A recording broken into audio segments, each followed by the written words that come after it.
In Christianity, the term state is used in various senses by theologians and spiritual writers. The word is used in the classification of the degrees or stages of Christian perfection, or the advancement of souls in the supernatural life of grace during the sojourn in the world. This has reference to the practice of all the virtues, both theological virtues and moral virtues, and to all their acts, both external and internal. It includes two elements, namely a believer's own efforts and the grace of God assisting the believer.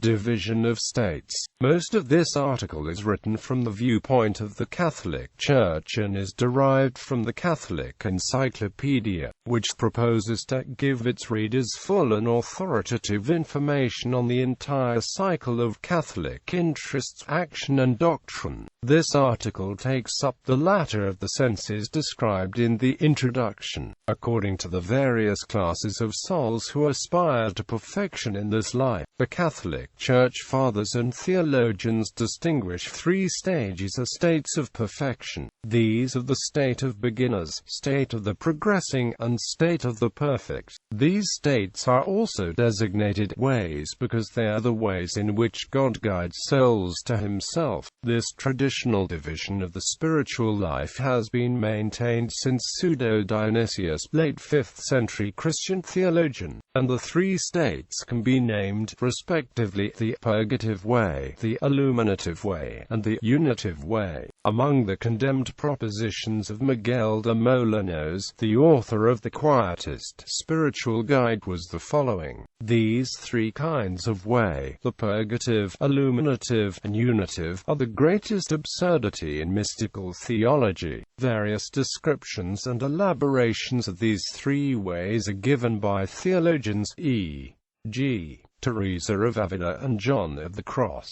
The purgative way. The purgative way is the way, or state, of those who are beginners, that is, those who have obtained justification but do not have the passions in such a state of subjugation, i.e. obedience to their intellects, that they can easily overcome temptations, and who, in order to preserve and increase the virtue of charity and the other virtues, have to continually combat their disordered passions. The distinctive characteristics of this state are war against those temptations that entice the soul to sin, i.e. attractions of sensual pleasure and repugnance to acts known to be in conformity to the will of God. The characteristic virtue of this state is humility, by which the soul becomes increasingly apprised of its own weakness and its dependence upon the grace of God. What mystical writers describe as the active and passive purifications of the spiritual life may be brought under and arranged according to the three states of perfection. They're not confined to any one of them. The active purification consists of all the holy efforts, mortifications, labors, and sufferings by which the soul, aided by the grace of God, endeavors to reform the mind, heart, and the sensitive appetite.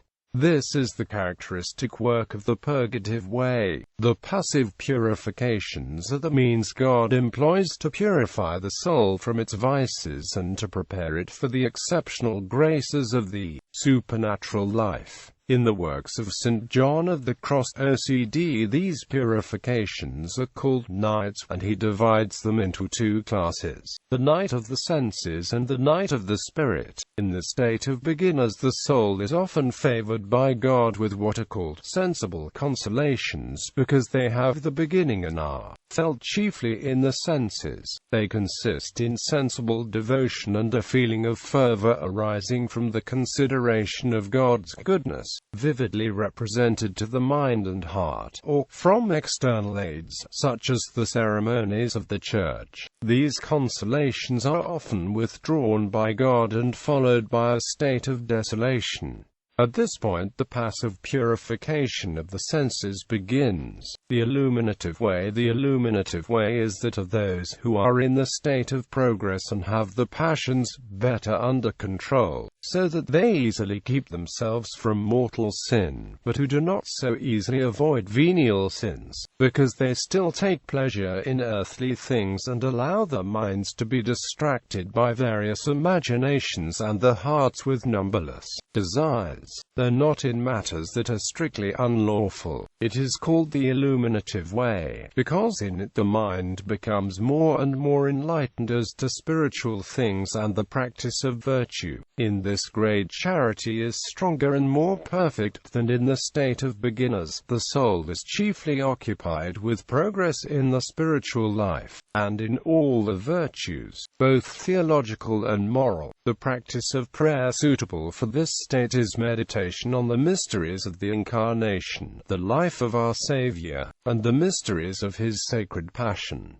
As Ven. Luis de la Puente says, though the mysteries of the Passion belong to the illuminative way, especially in its highest degree, which approaches nearest to the unitive way, nevertheless, they are exceedingly profitable for all sorts of persons by whatever way they walk, and in whatever degree of perfection they live, for sinners will find in them most effectual motives to purify themselves from all their sins, beginners to mortify the passions, proficients to increase in all kinds of virtue, and the perfect to obtain union with God by fervent love. The fundamental virtue of this state is recollection, that is, a constant attention of the mind and of the affections of the heart to thoughts and sentiments that elevate the soul to God. Exterior recollection is the love of silence and retirement. Interior recollection is simplicity of spirit and a right intention, as well as attention to God in all our actions. This does not mean a person has to neglect the duties of his state or position in life, nor does it imply that honest and needful recreation should be avoided, because these lawful or necessary circumstances or occupations can well be reconciled with perfect recollection and the most holy union with God. The soul in the illuminative way will have to experience periods of spiritual consolations and desolations. It does not at once enter upon the unitive way when it has passed through the aridities of the first purgation. It must spend some time, perhaps years, after quitting the state of beginners in exercising itself in the state of proficients. St. John of the Cross tells us that in this state the soul, like one released from a rigorous imprisonment, occupies itself in divine thoughts with a much greater freedom and satisfaction, and its joy is more abundant and interior than it ever experienced before it entered the night of the senses. Its purgation is still somewhat incomplete, and the purification of the senses is not yet finished and perfect. It is not without aridities,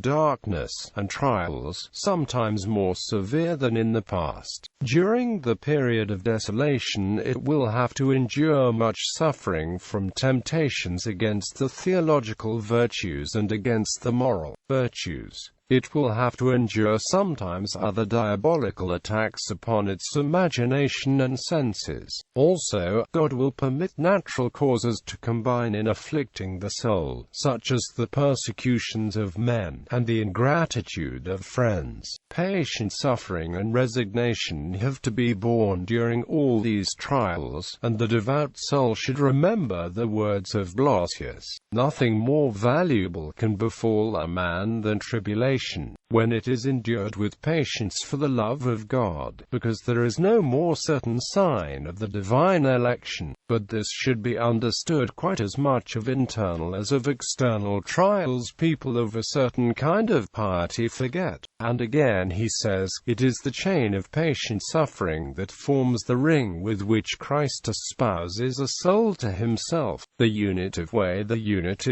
is the way of those who are in the state of the perfect. that is, those who have their minds so drawn away from all temporal things that they enjoy great peace, who are neither agitated by various desires nor moved by any great extent by passion, and who have their minds chiefly fixed on God and their attention turned, either always or very frequently, to Him. It is the union with God by love and the actual experience and exercise of that love. It is called the state of perfect charity, because souls who have reached that state are ever prompt in the exercise of charity by loving God habitually and by frequent and efficacious acts of the divine virtue. It is called the unitive way because it is by love that the soul is united to God, and the more perfect the charity, the closer and more intimate is the union. Union with God is the principal study and endeavor of this state. It is of this union St. Paul speaks when he says, "He who is joined to the Lord is one spirit."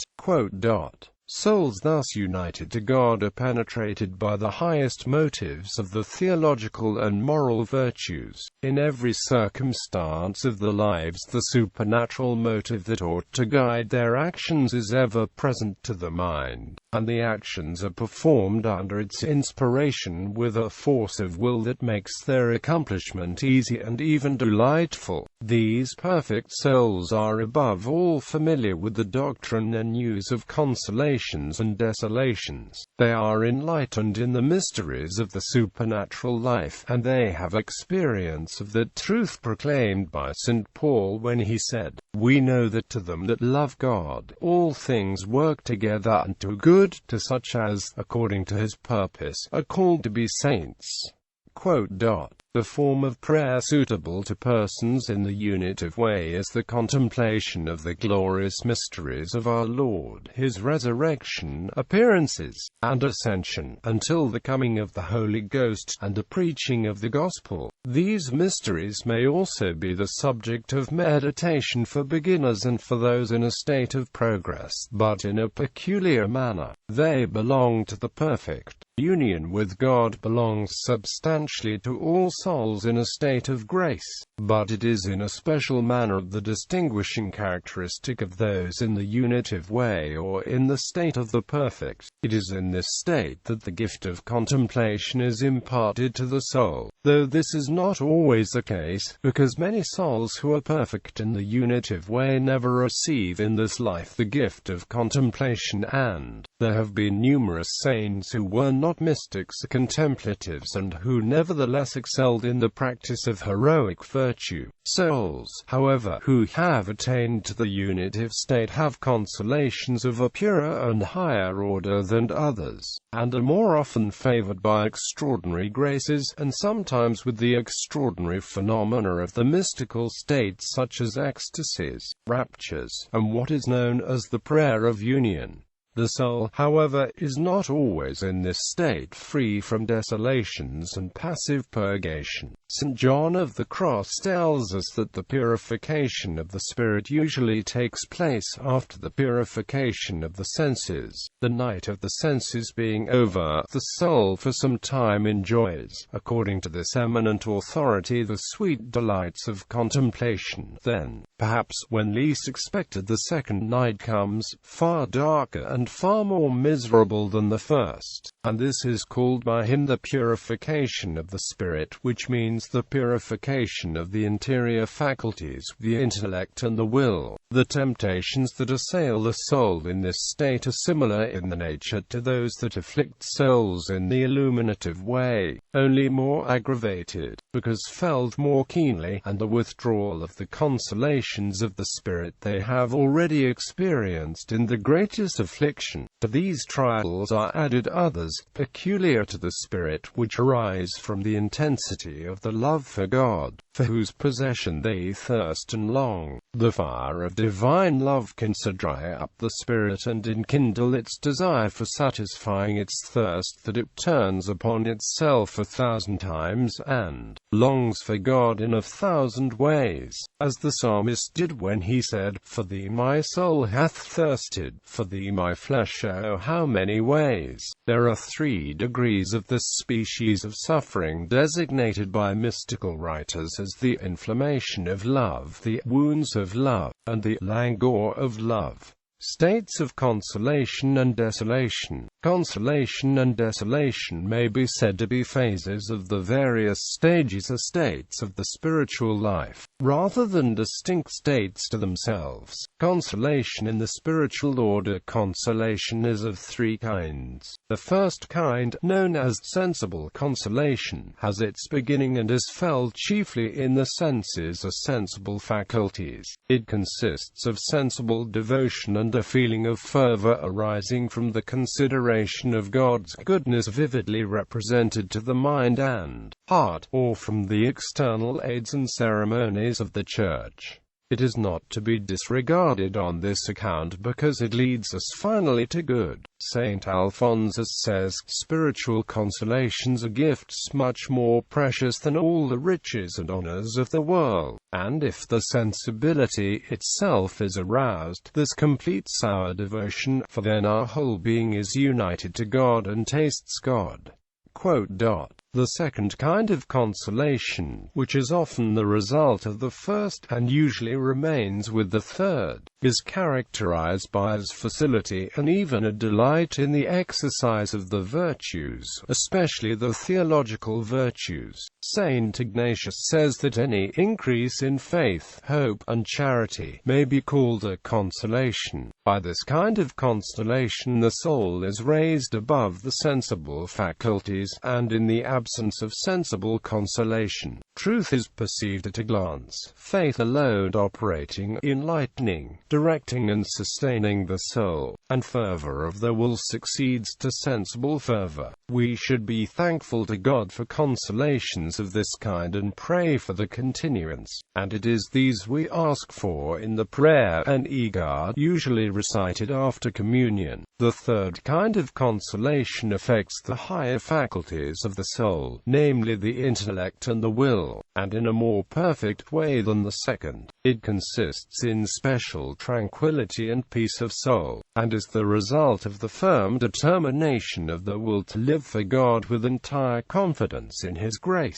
It is present when, as Saint Ignatius says, the soul burns with the love of its Creator and can no longer love any creature except for His sake. The soul is conscious of its happiness even though the inferior and sensible faculties may be depressed and afflicted. This is the most perfect kind of all, and it is not often experienced except by the perfect, as the first kind is said to belong to beginners in the way of perfection, the second to those making progress, so the third is said to belong to the perfect. Desolation. Spiritual desolation. A spiritual dryness means the feeling of abandonment by God, and of the absence of His grace.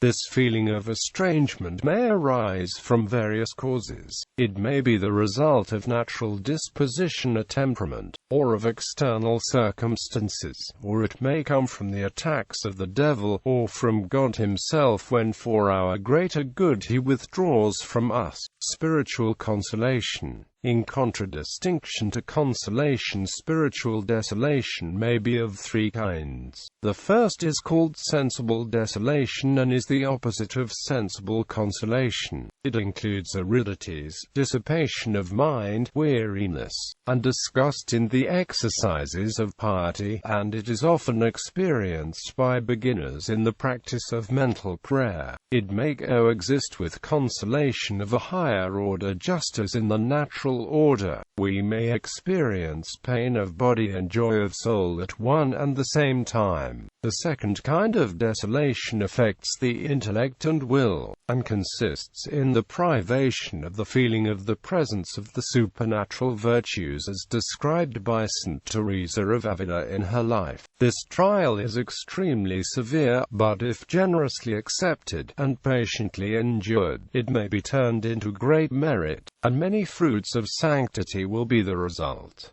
The third kind of desolation is still more severe. It is a darkening of the mind and a feeling of abandonment so great that the soul is tempted to distrust concerning salvation and is tormented by other terrible thoughts against faith, against purity, and even by blasphemous thoughts, the most painful experience a holy soul has to endure. It would be a great mistake to imagine that spiritual desolation arrests progress in virtue or enfeebles the spirit of fervor. On the contrary, it affords occasion of heroic virtue and of absolute detachment from sensible pleasure, whether natural or supernatural. At the same time, we may hope and wish that these interior griefs may be diminished or made to disappear, and we may pray God to deliver us from them. But if all our efforts are in vain, and God permits the desolation to continue, it only remains to resign ourselves generously to His divine will. Directions.